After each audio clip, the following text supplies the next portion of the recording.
Et tout de suite, nous recevons Othmane Nasrou. Bonjour et merci d'être avec nous. Vous êtes secrétaire général des Républicains. Vous venez de voir ce sujet, Nicolas Sarkozy exclu de la Légion d'honneur parce qu'il a été condamné à 1 an de prison ferme. C'est le deuxième après le maréchal Pétain. La comparaison n'est pas raison? C'est le moins qu'on puisse dire. Moi, je veux dire ici devant vous mon soutien à Nicolas Sarkozy, mon respect. Ça a été un président de la République, ce n'est pas rien. Ça a été un grand président de la République. On peut être d'accord, pas d'accord, on peut l'avoir soutenu, l'avoir combattu, mais cette décision, même si visiblement elle s'impose d'elle-même, elle est... C'est la règle. Oui, on l'accepte? Vous l'acceptez? C'est une règle, mais c'est aussi une honte pour un président qui ne mérite pas ce type de décision. Et j'avais cru que le président de la République lui-même s'y était opposé. Écoutez, voilà, dont acte. Mais moi, je veux redire ici que ça n'enlève rien à l'estime que beaucoup de Français continuent de porter à Nicolas Sarkozy. On va parler de la situation internationale puisque la guerre est déclarée entre Israël et l'Iran. Emmanuel Macron soutient le droit d'Israël à se défendre alors qu'il condamnait la politique israélienne à Gaza. Est-ce que vous y voyez un « et en même temps » macroniste? Le vrai sujet, c'est l'accès de l'Iran à, potentiellement demain, à la bombe nucléaire, à l'arme nucléaire. Et ça, c'est une idée qui est impossible, impensable pour beaucoup de pays dans le monde. Pas simplement pour Israël, mais l'Europe, la France pourrait aussi légitimement se sentir menacée si l'Iran venait à accéder à l'arme nucléaire. Et donc, il y avait un accord qui aujourd'hui n'est plus d'actualité pour que l'Iran n'accède pas à l'arme nucléaire. Ce qu'il faut, c'est bien sûr, idéalement par la voie diplomatique, se prémunir de cette possibilité-là. Aujourd'hui, les discussions sont quasiment à l'arrêt. Et moi, je veux le dire très clairement, il y a une menace iranienne sur la sécurité et la stabilité de la région. Imminente au point qu'on soutienne Benyamin Netanyahou dans cette démarche aujourd'hui? Moi, je n'ai pas les informations des services de renseignement. Ce que je sais, c'est qu'il faut que des sanctions à nouveau soient appliquées visiblement pour forcer l'Iran à accepter de renoncer à cet enrichissement accru de l'uranium qui lui permettrait demain, et vraisemblablement dans quelques mois seulement, d'après plusieurs sources. Mais encore une fois, je n'ai pas les mêmes informations évidemment que les services de renseignement, mais ce que je sais, c'est qu'il y a aussi une inquiétude en Europe et en France face à cette perspective qui n'est pas une illusion, qui n'est pas une chimère. Et donc il faut absolument qu'on empêche l'Iran d'obtenir l'arme nucléaire et qu'on assure la stabilité dans la région et qu'il y ait aussi une désescalade. Et je crois que de ce point de vue-là, sur ce point précis, la position diplomatique française est la bonne. Cette intervention intervient au moment où Emmanuel Macron s'apprête à reconnaître l'existence d'un État palestinien. Alors la conférence de l'ONU a été reportée pour des questions de sécurité. Pour autant, il prône toujours la solution à 2 États et cette reconnaissance imminente. Est-ce que vous êtes d'accord avec ça chez les Républicains ? Mais la solution à 2 États, c'est là aussi la position diplomatique française traditionnelle. Mais une fois qu'on est sur cette position-là, il faut voir les détails. Aujourd'hui, les conditions ne sont pas réunies sur la capacité qu'il y a à mettre en œuvre une solution à 2 États. Avec quel interlocuteur ? J'ai vu que le président de l'autorité palestinienne, Mahmoud Abbas, s'était prononcé, c'est une première, pour la démilitarisation du Hamas. Heureusement, c'est évidemment une condition essentielle. Il ne peut pas y avoir d'accord ou de paix avec le Hamas. Et donc, vous voyez que les otages aussi soient rendus ? Bien sûr, c'est une condition sine qua non, un préalable même à toute négociation. Mais ce n'est pas la seule condition. Et moi, je vois qu'aujourd'hui, les conditions ne sont pas réunies pour cette solution aujourd'hui. J'espère que ce sera le cas un jour. Mais le chemin est malheureusement encore long. Emmanuel Macron a annoncé un renforcement de l'opération Sentinelle. Bruno Retailleau également. Les Français doivent-ils craindre d'éventuelles représailles sur notre sol ? Le niveau de sécurité a été renforcé. Je sais que le ministre de l'Intérieur a donné consigne au préfet de surveiller tous les sites sensibles. Bien sûr qu'il peut y avoir des menaces contre des intérêts français, contre des intérêts stratégiques, contre des intérêts aussi américains, contre, malheureusement, parce que l'antisémitisme est aussi un fléau dans notre pays qui a explosé, contre des lieux de la communauté juive de France. Et donc, il faut absolument, évidemment, que nous soyons très vigilants. Et je sais que consigne a été donnée par le ministre de l'Intérieur au préfet pour cette vigilance accrue. Dans le journal du dimanche aujourd'hui, Bruno Retailleau dit que mai 68 a fabriqué des barbares. Quel lien peut-on faire avec le drame survenu il y a quelques jours à Nogent ? Face à cette tragédie à Nogent, et malheureusement il y en a eu d'autres au sein de la communauté scolaire, et c'est totalement insupportable pour tous les parents, pour tous les enseignants, de voir cette ultra-violence aujourd'hui dans nos établissements scolaires, qui conduit parfois au pire. Et il y a une réalité, il y a des solutions de court terme, il y a bien sûr une réponse sécuritaire, évidemment. Mais il y a aussi et surtout un questionnement de fond. Comment en sommes-nous arrivés là ? Et Bruno Retailleau a entièrement raison de dire, ce qui est le ressenti de beaucoup de Français, qu'on a déconstruit tout ce qui faisait qu'une société pouvait tenir debout. L'autorité d'abord du policier. Il est interdit d'interdire, c'est pour ça qu'on en est là aujourd'hui, c'est pour ça que ces jeunes, aujourd'hui, en viennent avec un couteau à aller tuer d'autres élèves ou des professeurs ou des enseignants ou des surveillants ? De manière générale, il y a incontestablement dans notre pays un sentiment d'impunité, une volonté de briser tous les interdits, le fait de ne plus avoir peur ni du gendarme, ni du professeur, ni des parents.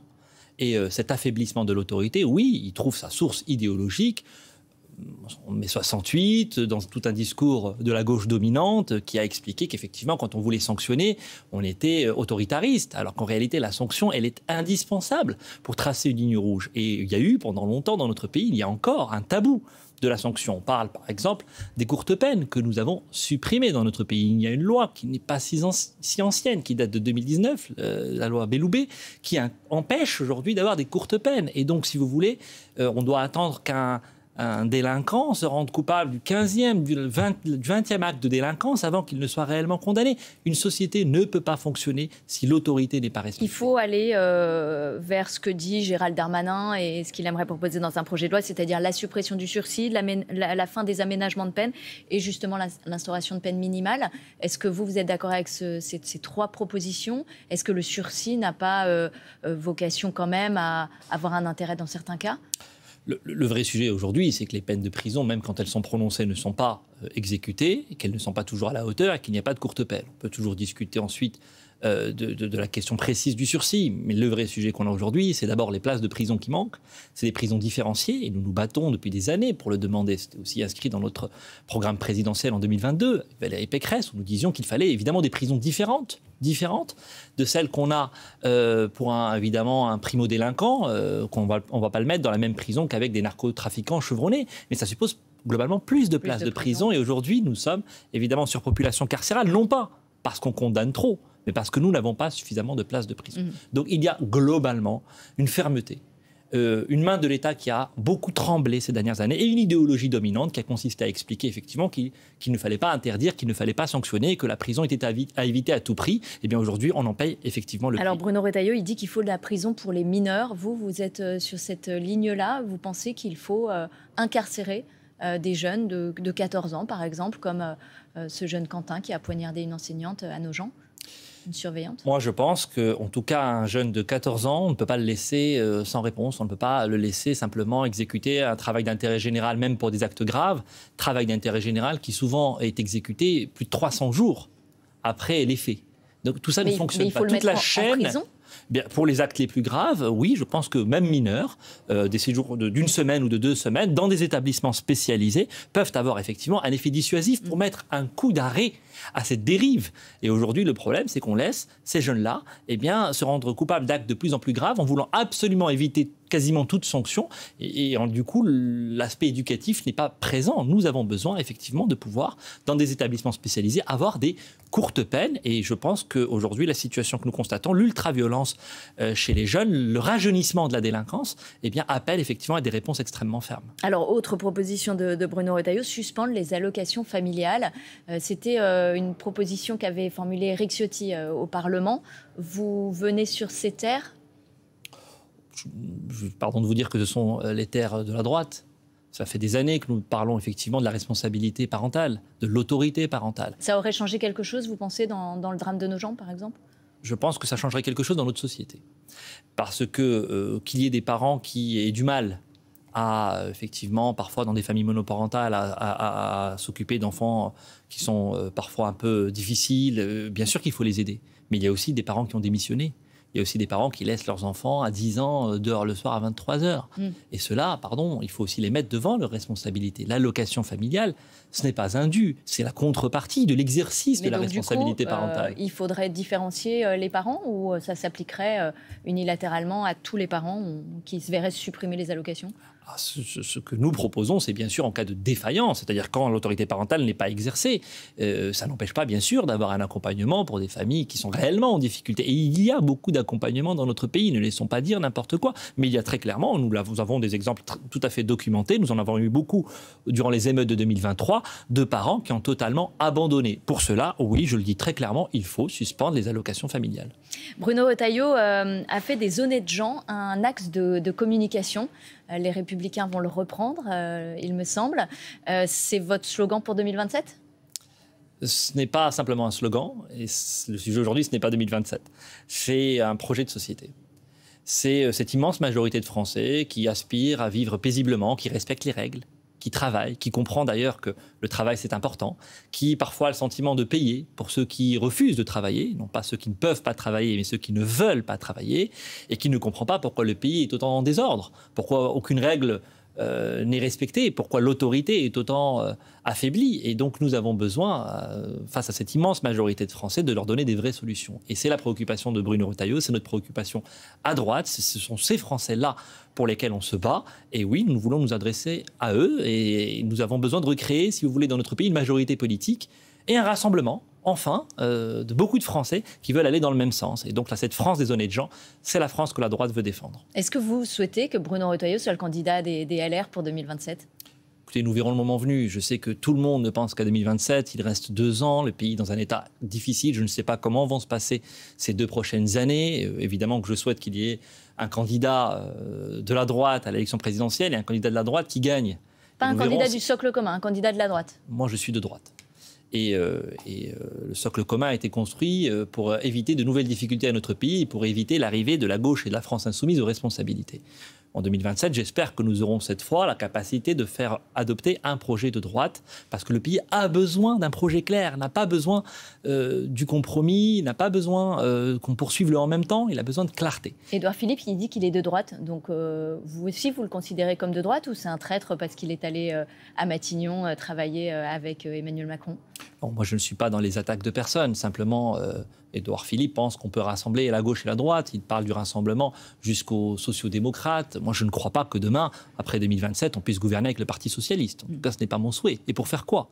Nous avons des options politiques rigoureusement différentes. Et donc, je crois au clivage entre la gauche et la droite. Et je pense que nous avons besoin d'un candidat réellement de droite, qui rassemble largement et qui est en capacité de proposer au pays un projet pour la France des honnêtes gens, qui soit un projet de droite. Je crois que c'est cela dont nous avons besoin. Vous êtes secrétaire général des Républicains. Est-ce qu'il y aura des accords avec le socle commun pour les municipales ? Ce sont des élections locales. Il y a des maires. Nous avons, un nombre important de maires sortants que nous allons conforter, que nous allons défendre. Et ces maires-là, évidemment, composent leur équipe locale. Moi, je ne suis pas favorable à des accords d'appareil. Je ne suis pas favorable à des accords d'arrière-boutique qui donnent le sentiment que les partis s'arrangent entre eux pour se distribuer les villes. Donc ce sera du cas par cas. Ça ne marche pas. Face par exemple à des villes qui sont tenues par la France insoumise, où la France insoumise pourrait gagner, évidemment que dans ces cas précis, il peut y avoir des rassemblements plus larges.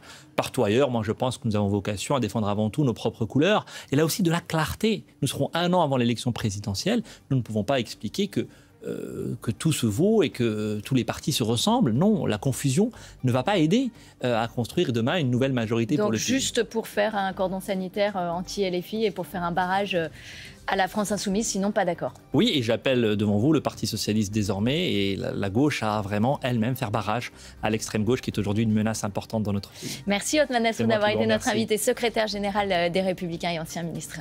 Merci à vous d'avoir été dans La Politique c'est clair. Tout de suite les informés sur France Info.